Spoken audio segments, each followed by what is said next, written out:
Our first caller is Andy from Missouri. Andy, what's happening? How you doing, Andy? What's up, man? Hey, what's up, guys? How are you? Good. How can we help you? Hey, just going to get straight to the question. I am a 40-year-old police officer. I'm looking at competing in my first powerlifting competition that our department's putting on at a local gym. I've cycled through anabolic, performance, aesthetic, and symmetry 2 to 3 times over the past couple of years. My squat is 465. My bench is 335. My deadlift is 445. I weigh 233 pounds. I've been on TRT for about a year. I struggle with my deadlift, especially since my deadlift is usually supposed to be higher than a squat.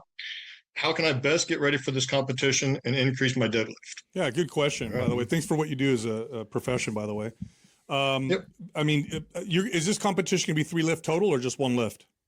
It's 3 lifts. Okay. And it's, I guess they called it raw, which is so you can use straps, knee sleeves. It's kind of a brand new novice thing that we've never done. So, yeah. Okay. So, MAPS Powerlift would be the program to follow, which we'll send to you. Some things to consider too with this. If you're like, I just want to get my deadlift to come up, then what you do with the rest of your list is you kind of take a break on them for a little bit, to place more focus on the deadlift. And I'll give you some tips on things you can do. Although when you get powerlift, follow it as it's laid out, because it's a very well put together program. But a couple things to consider. One is sometimes you get guys that are better at squatting than deadlifting, and they also tend to be really good at bench press. And so really good benchers tend to not deadlift, and that's more really a leverage thing, just the way that their bodies tend to be built. I'm on the other end of the spectrum. Yeah, I'm a good deadlifter, but I'm not a heavy bencher. Maybe I have long arms, I think. So that there's always leverage is something to consider. The other thing too is, have you used progressive resistance like bands and chains with your deadlift? Never done that. Those make a big difference. Huge benefit. Big difference. Yeah. So let's say you're going to go, and your workout consists of doing singles with let's say 405.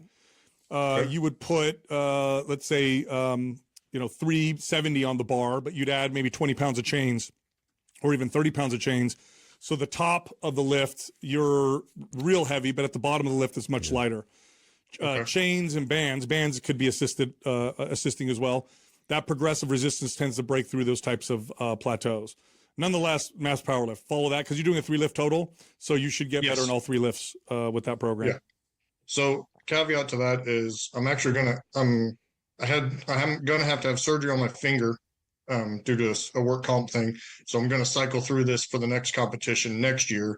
So as I'm doing that, I'm started powerlifting, but obviously I'm gonna have to put that on hold for now. What other program should I cycle through to get ready for that? Oh, so powerlift is great. I love symmetry and performance as ways to mitigate any potential injury, which you already have, it looks like. Yeah. Yeah. It looks like you're doing all the right stuff right now, to be honest. Yeah. Sounds like it. Okay.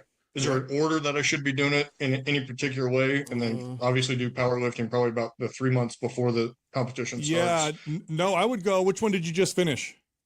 I just finished symmetry. You can go into I powerlifting. started on powerlifting, but then I haven't quite got it there. So yeah. Do you have any nagging injuries or pain anywhere? haven't just kind of old man knee stuff here and there. So Yeah. You could do another round of symmetry and then get back into and then get into powerlift, and then make sure that you lead up to the competition, giving yourself enough time with powerlift. Gotcha. Okay. Yeah. But otherwise, That works for me. Otherwise, you're doing great, dude. I appreciate it. Thank you, guys. Yeah, you got it, man. Yeah. Thank you.